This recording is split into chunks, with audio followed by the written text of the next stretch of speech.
جن کو اللہ رب العزت نے اولو العزم کہا ہے، ان میں سے اگر دیکھا جائے، جن میں ابراہیم خلیل اللہ آتے ہیں، جن میں نوح نجی اللہ آتے ہیں، جن میں موسیٰ کلیم اللہ آتے ہیں، جن میں عیسیٰ روح اللہ آتے ہیں، ان میں محمد رسول اللہ آتے ہیں، ان تمام تر میں جو بہترین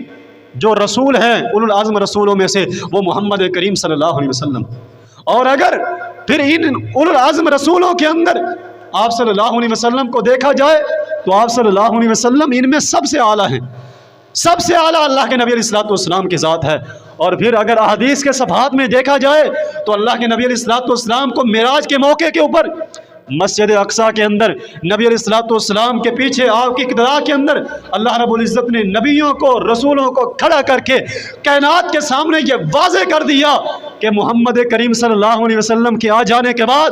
نبوت اور رسالت کسی کی چل سکتی ہے تو صرف اور صرف آپ کی چل سکتی ہے۔ اگر آپ کے آ جانے کے بعد تمام تر نبی اور رسول بھی قطار در قطار آ جائیں، وہ بھی محمد سے آگے نہیں بڑھ سکتے، محمد کے پیچھے ہی کھڑے ہوں گے۔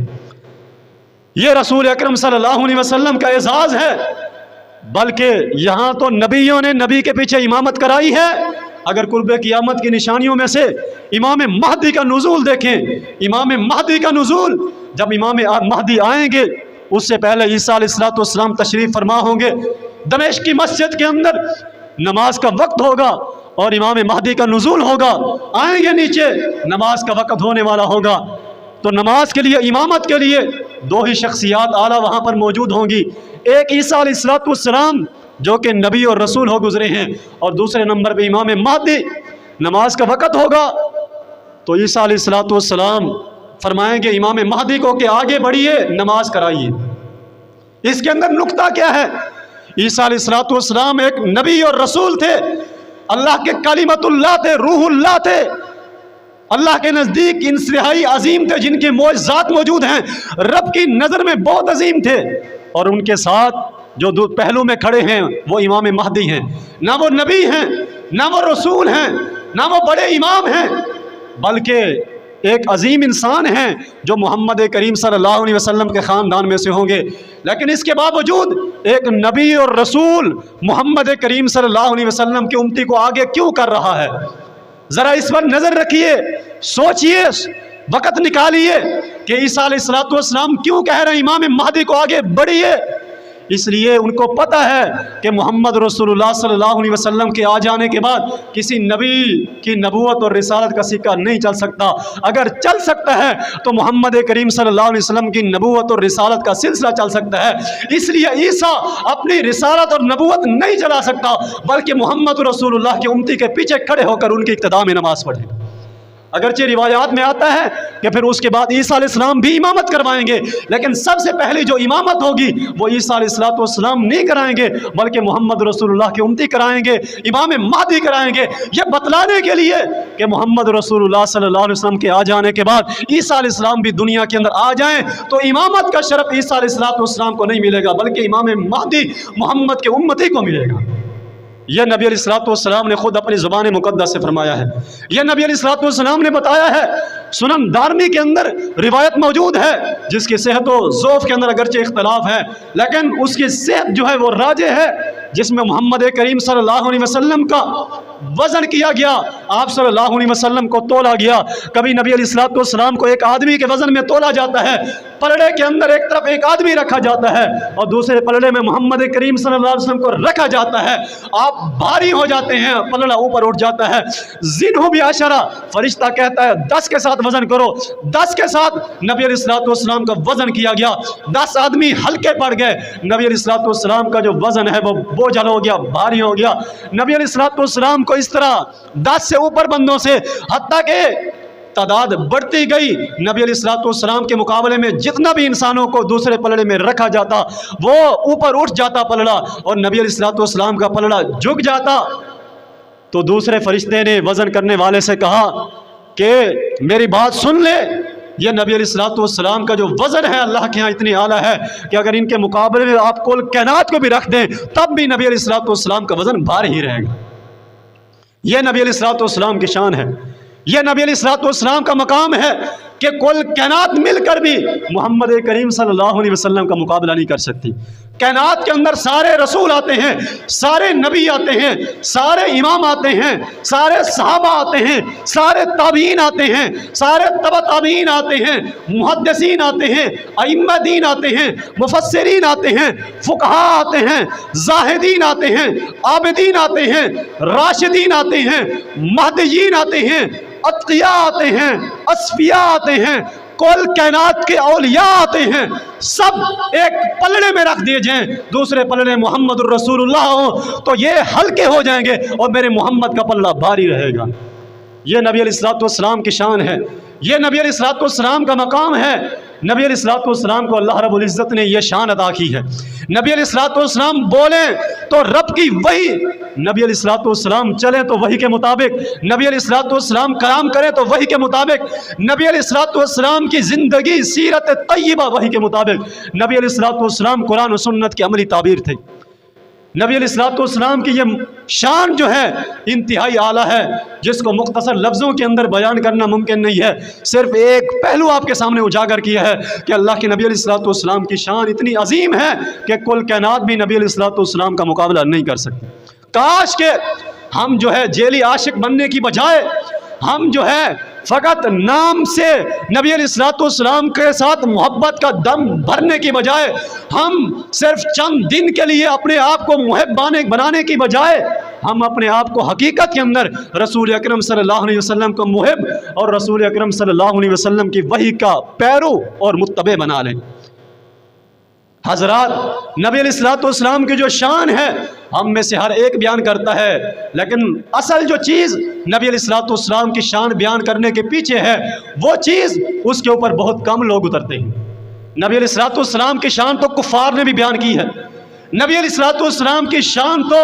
یہودیوں نے بھی بیان کی ہے، نبی علیہ الصلوۃ والسلام کی شان عیسائی بھی بیان کرتے ہیں، نبی علیہ الصلوۃ والسلام کی شان ہندوؤں نے ہم سے زیادہ بیان کی ہے، نبی علیہ الصلوۃ والسلام کی شان سکھ بھی بیان کرتے ہیں، اغیار بھی بیان کرتے ہیں، لیکن اصل کے اندر ہمارے درمیان اور ان کے درمیان جو امتیازی فرق یہ ہونا چاہیے، اور یہ ہوتا ہے کہ وہ صرف شان بیان کرتے ہیں، نبی علیہ الصلوۃ والسلام کی عملی سیرت کو نہیں اپناتے۔ اور ایک مسلمان، ایک مومن انسان نبی کا حقیقی محب جس طرح نبی کی شان بیان کرتا ہے، نبی کا مقام بیان کرتا ہے، اس طرح نبی علیہ الصلوۃ والسلام کی شان اور مقام کا خیال رکھتے ہوئے نبی صلی اللہ علیہ وسلم کی تعلیمات کو بھی اپناتا ہے۔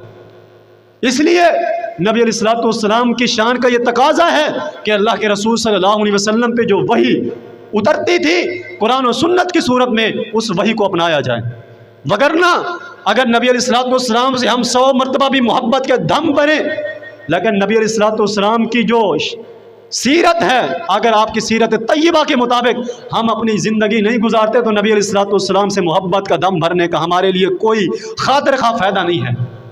اس لیے کہ اگر محبت کافی ہوتی تو ہم سے زیادہ محبت کرنے والے کفار بھی موجود ہیں۔ نبی علیہ الصلوۃ والسلام سے بہت زیادہ آج کے نام نہاد عاشقوں سے، جو ایک طرف نبی سے محبت کا دم بھرتے ہیں، دوسری طرف نبی کی سنت کو ذبح کرتے ہیں، جو ایک طرف نبی کی محبت کا دم بھرتے ہیں، دوسری طرف نبی کی مخالفت پر تلے رہتے ہیں، ہم سے زیادہ کفار نبی سے محبت کا اظہار کرتے ہیں۔ فرق یہ ہے کہ ہم نبی سے محبت کا دم بھی بھرتے ہیں، نبی کی سیرت طیبہ کو اپناتے بھی ہیں۔ اس لیے اور نبی علیہ الصلوۃ والسلام دنیا میں جس مقصد کے تحت آئے،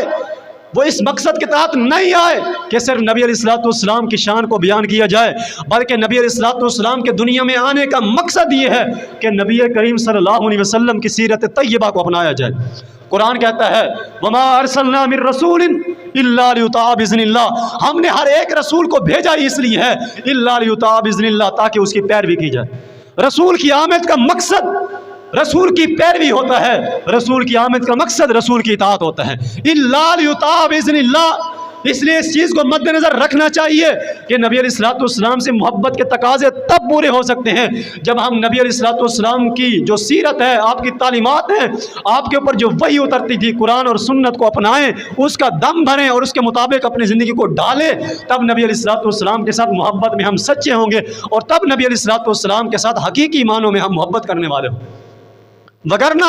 محبت کا کوئی فائدہ نہیں۔ اللہ رب العزت قرآن حکیم میں فرماتے ہیں قُلْ إِن كُنتُمْ تُحِبُّونَ اللَّهَ فَاتَّبِعُونِي، اے میرے محبوب پیغمبر ان کو کہہ دیجئے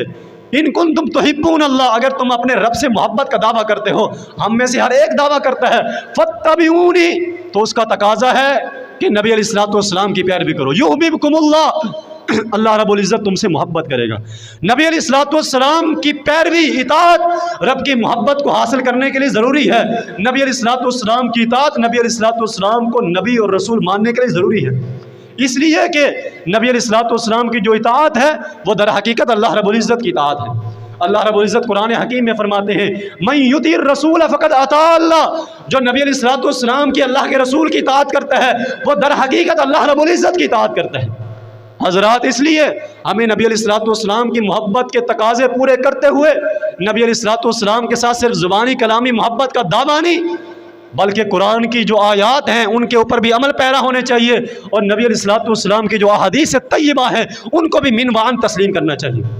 نبی علیہ الصلوۃ والسلام کی سیرت طیبہ کو اپنانے کا یہی مقصد ہے، یہی تقاضا ہے، کیونکہ صحابہ کرام جو ہدایت کے مینار تھے، نبی علیہ الصلوۃ والسلام سے انہوں نے اس انداز سے محبت کر کے دکھائی ہے، اور قرآن نے ہمیں یہ درس دیا ہے فَإِنْ آمَنُوا بِمِثْلِ مَا آمَنْتُمْ بِهِ فَقَدِ اهْتَدَوْا، اگر تم اپنی محبت میں سچے بننا چاہتے ہو فَإِنْ آمَنُوا بِمِثْلِ مَا آمَنْتُمْ بِهِ، تو اس طرح ایمان لے کر آؤ جس طرح صحابہ ایمان لے کر آئے، فَقَدِ اهْتَدَوْا، جس طرح وہ ہدایت پا گئے تھے اس طرح تم بھی دنیا کے اندر اور آخرت کے اندر کامیابی اور کامرانی سے ہم کنار ہو جاؤ۔ حضرات آئیے، کیا صحابہ کرام نے فقط نبی علیہ الصلوۃ والسلام سے محبت کا دم بھرا تھا زبانی کلامی،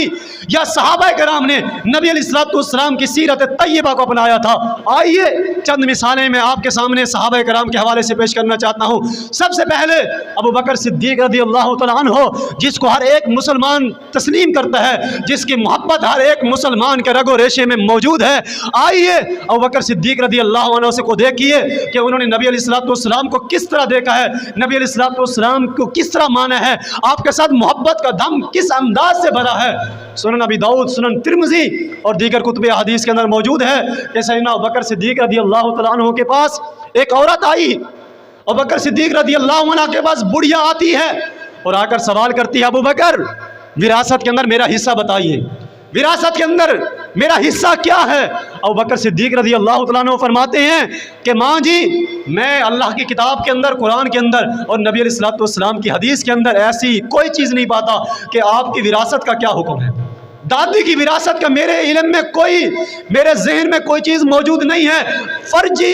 واپس پلٹ جا حتی اسأل الناس، حتیٰ کہ میں لوگوں سے سوال کر لوں کہ اللہ کے رسول صلی اللہ علیہ وسلم نے اس کے بارے میں کیا فرمایا ہے، رب کا قرآن کیا کہتا ہے، نبی کا فرمان کیا کہتا ہے۔ ہو سکتا ہے میرے ذہن میں نہ ہو، میں صحابہ سے پوچھتا ہوں، صحابہ کرام بتائیں گے کہ اللہ کے نبی علیہ الصلوۃ والسلام نے کیا حکم فرمایا ہے، کیا حصہ دیا ہے، اس کے بعد میں ابو بکر صدیق فیصلہ کروں گا۔ حدیث میں آتا ہے ابو بکر صدیق رضی اللہ تعالیٰ عنہ نے پھر اس کے بعد لوگوں کو جمع کیا اور وہاں پہ لوگوں سے سوال کیا کہ مجھے بتاؤ میرے نبی نے دادی کی وراثت کا کیا حکم دیا ہے کہ دادی کا وراثت میں کتنا حصہ ہوگا۔ فقام المغیرۃ و محمد بن مسلمۃ، مغیرہ بن شعبہ رضی اللہ عنہ اور محمد بن مسلمہ رضی اللہ تعالیٰ عنہ کھڑے ہوتے ہیں اور کہتے ہیں کہ اللہ کے نبی علیہ الصلوۃ والسلام نے ہماری موجودگی میں دادی کے لیے آتاہ السدس، اللہ کے نبی علیہ الصلوۃ والسلام نے جدہ کو وراثت کے اندر چھٹا حصہ دیا تھا۔ ابو بکر صدیق رضی اللہ تعالیٰ عنہ وہ سنتے ہیں، فقضا بھی فتباہ، تو بکر صدیق رضی اللہ عنہ نبی علیہ الصلوۃ والسلام کی حدیث کو سننے کے بعد دادی کے لیے وراثت کے اندر حصہ مقرر کرتے ہیں۔ فرمایا میرے نبی نے تیرے لیے چھٹا حصہ مقرر کیا ہے، لہٰذا آج کے بعد ابو بکر صدیق کا فیصلہ ہے کہ دادی کا وراثت کے اندر چھٹا حصہ ہے۔ حضرات دیکھیے، یہاں پر میں نے اختصار کیا ہے کہ ابوبکر صدیق رضی اللہ تعالیٰ عنہ انہوں نے اپنے مسئلے کو، جو مسئلہ تھا، جو شرعی نوعیت کا مسئلہ تھا، اس کو کس انداز سے حل کیا ہے۔ نبی علیہ الصلوۃ والسلام کی حدیث کے آ جانے کے بعد اس مسئلے کو حل کیا، اور اس سے پہلے اس مسئلے کے اندر کلام کرنا بھی گوارا نہیں کیا۔ یہ ابوبکر صدیق رضی اللہ عنہ نے امت اسلامیہ کو درس دیا ہے۔ فرمایا جب بھی دین کا کوئی مسئلہ آئے تو اپنی زبانی کلامی، اپنی رائے کا اظہار نہیں کرنا، کسی فقیہ کے فقہ نہیں جاننی، کسی فقیہ کی رائے نہیں پوچھنی، کسی مولوی کا فتویٰ نہیں پوچھنا، بلکہ فتویٰ پوچھنا ہے، رائے پوچھنی ہے تو کل کائنات کے امام محمد الرسول اللہ کی رائے پوچھنی ہے۔ اس لیے تو ابوبکر صدیق نے تمام لوگوں کو جمع کیا، صحابہ کو، اور فرمایا کہ میں ابوبکر صدیق کو، میرے پاس علم موجود ہے، اجتہاد کی صلاحیت بھی موجود ہے، وہاں پہ عمر فاروق بھی موجود تھے، وہاں پہ عثمان غنی بھی موجود تھے، علی المرتضیٰ جیسے فہیم و فراست والے دانا انسان بھی موجود تھے، اور بکر صدیق رضی اللہ عنہ نے کسی سے بھی کسی کی رائے نہیں پوچھی، کسی سے بھی کسی کی فقہ کا مطالبہ نہیں کیا، کسی سے اس کے بارے میں جب پوچھا نہیں ہے کہ تمہاری کیا رائے ہے، تم کیا کہتے ہو، بلکہ ڈائریکٹ سوال کیا کہ اس کے بارے میں میرے محبوب نے کیا فرمایا ہے۔ لہٰذا لوگوں آج کے بعد اپنا انداز بدلو، اگر سوال کرنا ہو تو سوال یہ کیا کرو کہ میرے نبی نے یہ کیا فرمایا ہے۔ ہم نے یہ ظلم کیا، مسئلہ دین کا تھا، مسئلہ شریعت کا تھا، مسئلہ محمد رسول اللہ کی وحی کا تھا، ہم نے اس مسئلوں کو آراء کی بھیڑ چڑھا دیا، ہم نے کہا تمہاری کیا رائے ہے، ہم نے کہا تمہارا کیا فتویٰ ہے، ہم نے کہا تم اس کے بارے میں کیا کہتے ہو۔ اس نتیجے کے اندر فساد پیدا ہوا، اس نتیجے کے اندر تقلید پیدا ہوئی، اس نتیجے کے اندر تعصب پیدا ہوا، اس نتیجے کے اندر دنیا کے اندر فرقہ واریت کو پروان چڑھایا گیا، اس نتیجے کے اندر جو ہے ملک کے اندر جو ہے یہ نفرت کی فضا پیدا ہوگی، اور ملک کے اندر فرقہ واریت کو جو ہے کی فضا پیدا ہوگی، کیونکہ ہم نے ہر ایک کی رائے طلب کرنی شروع کر دی اور ہر ایک نے اپنی رائے دینا شروع کر دی۔ جبکہ ابوبکر صدیق رضی اللہ تعالیٰ عنہ کو دیکھیے، کسی کی رائے کا مطالبہ نہیں کیا، اپنی رائے بیان نہیں کی، بلکہ سب سے پہلے یہ کہا کہ میرے نبی کا فتویٰ کیا ہے۔ جب نبی کا فتویٰ آ گیا تو سب کو پیچھے رکھ کر محمد رسول اللہ کے فتوے کو آگے کیا ہے۔ یہ امت کو درس دی ہے، سبق دی ہے۔ کائنات کے امام ابوبکر صدیق نے، جس کو نبی نے اپنے مصلی کا امام بنایا تھا، جس کو لوگوں نے امام بنایا تھا، جو خلفائے راشدین کے اندر سب سے پہلے تھے، انہوں نے یہ بیان کیا ہے کہ جب بھی دین کا مسئلہ ہو وہاں پر لوگوں کی رائے نہیں پوچھنی، محمد رسول اللہ کا فتویٰ پوچھنا ہے۔ یہ ابوبکر صدیق رضی اللہ عنہ کا منہج تھا، یہ ابوبکر صدیق رضی اللہ عنہ کا مسلک تھا۔ اور اس کے ساتھ ساتھ یہ بھی سنتے جائیے کہ ابوبکر صدیق رضی اللہ عنہ کے پاس جب یہ مسئلہ آیا تو آپ کے علم میں یہ مسئلے کا حل موجود نہیں تھا۔ صحابہ کرام سے پوچھا، جب کائنات کے اندر سب سے عظیم ترین انسان ابوبکر صدیق رضی اللہ عنہ، جن کے پاس علم بھی بہت زیادہ تھا، جب ان کے پاس ہر مسئلے کا علم نہیں تھا تو ابوبکر کے بعد دنیا میں کون سی ایسی ہستی ہو سکتی ہے جو یہ دعویٰ کرے کہ میرے پاس جو ہے ہر طرح کا علم موجود ہے، شریعت کا مکمل علم موجود ہے، یا جس کے بارے میں یہ دعویٰ کیا جا سکے دلائل کی دنیا میں، جذبات کی دنیا میں نہیں، یہ کہا جا سکے کہ ہمارے امام کے پاس سب علم موجود ہے، مکمل کا مکمل علم موجود ہے۔ اگر یہ دعویٰ کیا جائے گا تو سراسر ظلم پر مبنی دعویٰ ہوگا، اس لیے کہ صحابہ کرام کے اندر کتنے صحابہ ہیں جن کو حدیث رسول صلی اللہ علیہ وسلم کا وقتی طور پر علم نہیں تھا، یا ویسے بھی علم نہیں تھا۔ جب ان کے پاس کامل علم نہیں تھا تو بعد میں کون سا ایسا انسان ہے جس کے پاس جس کا یہ دعویٰ ہو کہ میرے پاس کامل علم ہے، یا جس کے بارے میں کوئی لوگ دعویٰ کر سکیں کہ ان کے سینے کے اندر مکمل کا مکمل علم موجود ہے۔ بلکہ ہمارے شیخ المشائخ، استاذ الاساتذہ، شیخ الحدیث و تفسیر عبداللہ مجھے چھتوی رحمۃ اللہ علیہ، جن سے میں نے بخاری پڑھی ہے اور جنہوں نے 50 سال سے زیادہ بخاری پڑھائی ہے، ستیانہ بنگلہ کے اندر فرمایا کرتے تھے کہ کائنات کے اندر صرف ایک ہی سینہ موجود تھا، کائنات کے اندر صرف ایک ہی وجود موجود تھا، کائنات کے اندر صرف ایک ہی انسان موجود تھا، محمد رسول اللہ صلی اللہ علیہ وسلم، جن کے سینے کے اندر رب نے سارا علم رکھا تھا، وگرنہ اس کے علاوہ کائنات میں دوسرا کوئی ایسا انسان نہیں جس کے سینے میں شریعت کا سارا علم موجود۔ حضرات، اس لیے یہی تو ہم کہتے ہیں جب ہر ایک کے پاس، کسی انسان کے پاس بھی مکمل علم موجود نہیں ہے، پھر کسی انسان کو ہم مکمل سمجھ کر اس کی اندھی تقلید کیوں کریں، اس کے پیچھے اندھا دھند کیوں چلیں، ہم اس کے پیچھے کیوں چلیں، بلکہ اس کے پیچھے چلیں گے جس کے پاس کامل علم موجود تھا، اور وہ صرف محمد رسول اللہ صلی اللہ علیہ وسلم کے ساتھ ہے۔ اس لیے کہ نبی علیہ الصلوۃ والسلام وحی کے ساتھ بولتے تھے، جب بھی آپ کے پاس مسئلہ آتا تھا آپ صلی اللہ علیہ وسلم وحی کے مطابق اس کو حل کرتے تھے۔ فرمایا وما ینطق عن الہوی ان ہوا الا وحی یوحی، میرا نبی جب بھی کلام کرتا ہے وحی کے ذریعے کلام کرتا ہے۔ مثالیں تو کئی ہے کہ وقت قلیل ہے، اس لیے آئیے دوسرے نمبر پہ دوسرے خلیفہ ثانی سیدنا عمر بن خطاب رضی اللہ عنہ کی طرف آتے ہیں۔ میرے عمر رضی اللہ تعالیٰ عنہ وہ مسائل کو کس طرح حل کرتے تھے، آئیے آج ہم بے راہ روی کا شکار ہو گئے ہیں۔ آج ہمیں ہر ایک نے جہاں پر ہانک دیا ہم اس کے پیچھے چلے گئے، ہم اس مطابق چل پڑے، جس نے ہمیں ہمارا ہاتھ پکڑا ہم اس کے ساتھ چل دیے۔ ہم نے کبھی تحقیق نہیں، کبھی کوئی کوشش نہیں کی کہ ہمیں چلانے والا کون ہے۔ ہمارا ہاتھ پکڑنے والا مشرک ہے، ہمارا ہاتھ پکڑنے والا بدتی ہے، ہمارا ہاتھ پکڑنے والا کوئی ظالم انسان ہے، ہمارا ہاتھ پکڑنے والا کوئی ملحد انسان ہے۔ ہم نے کبھی سوچنے کی زحمت نہیں کی۔ ہاں، ہم نے سوچنے کی بڑی زحمت کی جب ہم نے جوتا خریدنے کی کوشش کی، ہم نے بڑی تحقیق کی کہ جوتا کون سا لینا چاہیے، ہر ایک زاویے سے، ہر ایک انداز سے دیکھا۔ ہاں، ہم نے اپنے جسم کا لباس خریدنے کے لیے، کپڑا خریدنے کے لیے بڑی تحقیق کی۔ ہم نے اپنے آپ کے اوپر، اپنے جسم کے اوپر نمائش کے لیے ہر انداز سے دنیا کی حقیر سے حقیر چیز کے بارے میں بڑی تحقیق کی۔ اگر ہماری نظروں میں سب سے زیادہ اگر کوئی نکمی چیز تھی وہ دین تھی، جس کو ہم نے بلا تحقیق قبول کر لی۔ حضرات، یہ ظلم ہم نے کیا ہے اور اس ظلم کی سزا ہم بحیثیت امت، بحیثیت قوم بھگتا رہے۔ ہم تحقیق کرتے ہیں تو دنیاوی چیزوں کے اندر ہم نے محمد رسول اللہ صلی اللہ علیہ وسلم کے دین کے بارے میں تحقیق کرنے کی کوشش نہیں کی کہ محمد رسول اللہ صلی اللہ علیہ وسلم کا فتویٰ کیا ہے۔ آج تک سنتے آئے ہیں کہ 2.5 سال جو ہے دودھ پلانے کی مدت ہے۔ رب کا قرآن کہتا رہا حولینی کاملینی، دودھ پلانے کی مدت جو ہے 2 سال ہے۔ ہمارے پاس فتویٰ آ گیا دودھ پلانے کی مدت 2.5 سال ہے۔ ہم نے زحمت گوارا نہیں کی، ہم نے سورہ لقمان کی تفسیر کے اندر لکھ دیا کہ ہاں آج تک جو ہے 14 صدیاں گزرنے کو ہیں، ہمارے پاس ہمارے امام کے قول کے اوپر کوئی دلیل نہ رب کے قرآن سے مل سکی ہے نہ نبی کی حدیث سے مل سکی ہے کہ 2.5 سال دودھ پلانے کی بچے کو مدت ہو۔ لیکن چونکہ ہمارے امام نے یہ فرما دیا ہے، لہٰذا ان کے پاس کوئی دلیل ہوگی،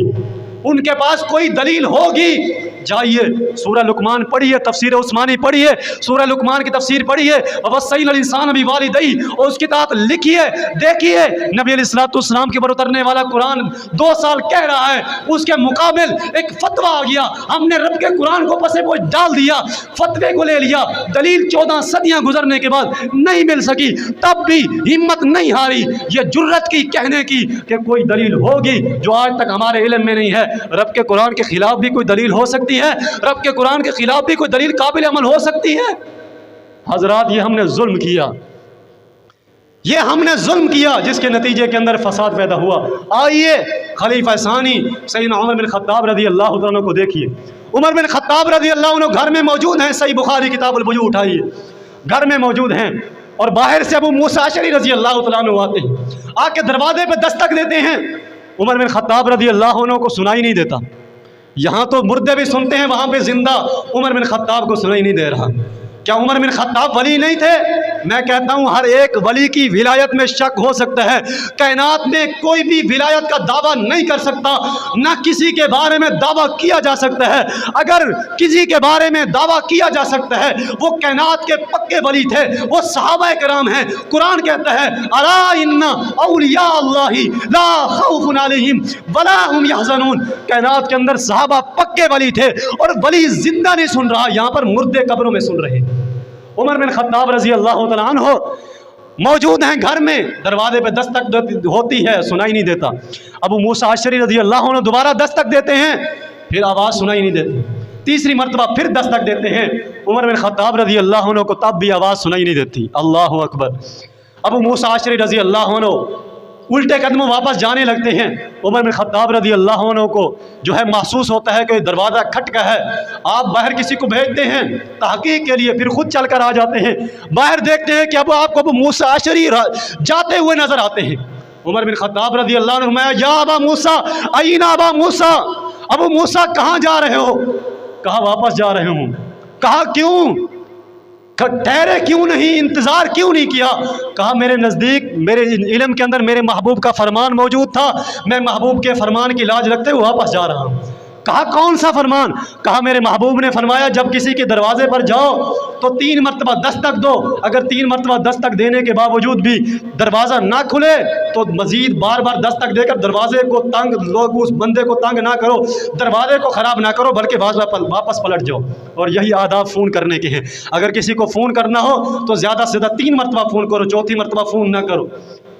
کوئی نہ کوئی عذر ہو سکتا ہے۔ ابو موسیٰ اشعری رضی اللہ عنہ فرماتے ہیں اس لیے میں نے 3 مرتبہ دستک دی، جب جواب نہیں مل سکا میں محبوب کی حدیث کو سینے سے لگائے ہوئے واپس جا رہا ہوں۔ سیدنا عمر بن خطاب رضی اللہ عنہ پوچھتے ہیں یہ کیسی بات کر رہے ہو؟ میں تو وہ شخص ہوں جس کے بارے میں صحیح بخاری کے الفاظ میں، روایت کے الفاظ میں علی المرتضیٰ رضی اللہ عنہ نے فرمایا تھا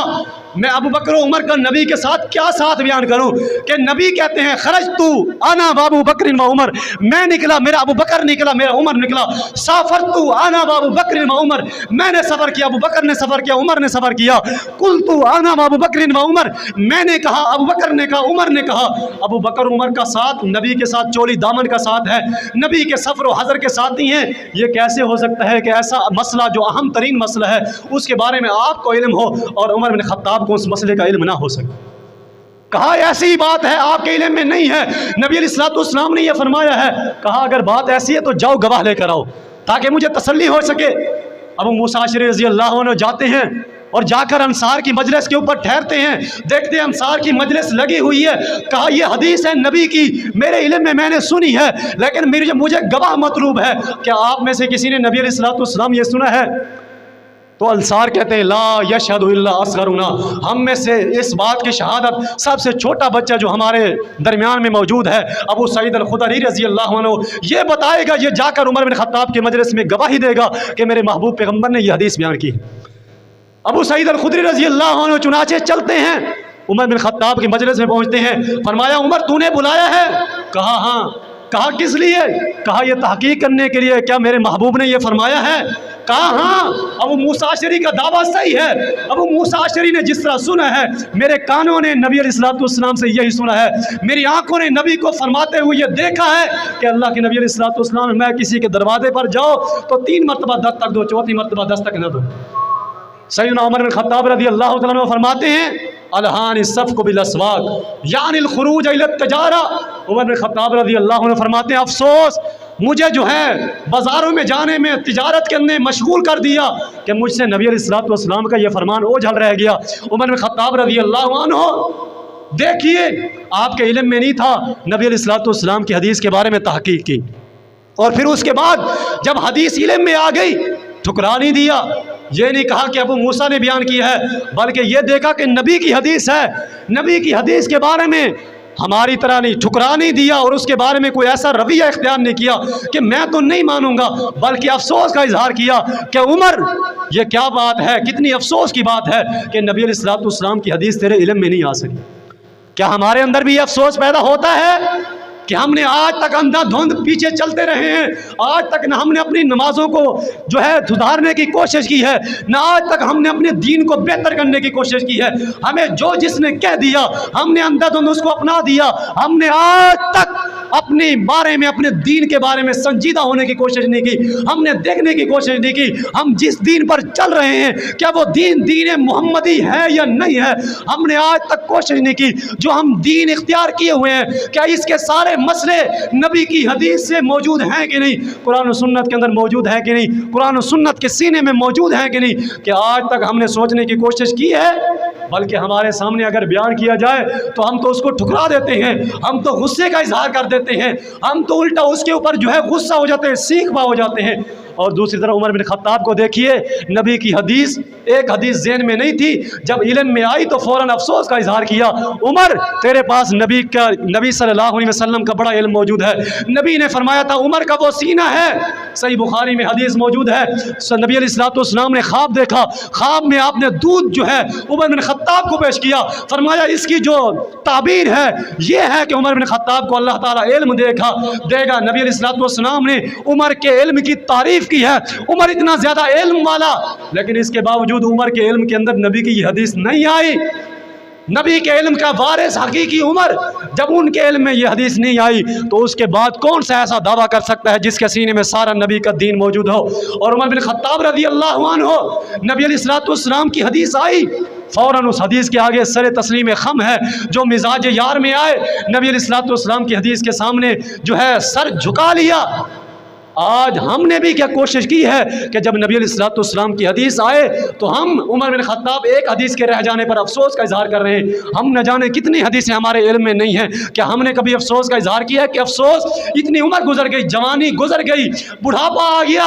اتنا عمر گزر گئی، دنیا کے لیے بہت کوششیں کر لی، ہم نے رب کے دین کو جاننے کے لیے کبھی کوشش نہیں کی، خالص دین کو سمجھنے کے لیے کوشش نہیں کی، کیا آج تک ہم نے یہ کوشش کی ہے؟ یہ عمر بن خطاب رضی اللہ عنہ کی سیرت ہے کہ نبی علیہ الصلوۃ والسلام کی حدیث کا اگر علم نہ ہو تو اس کو کوشش کرو، ڈھونڈو،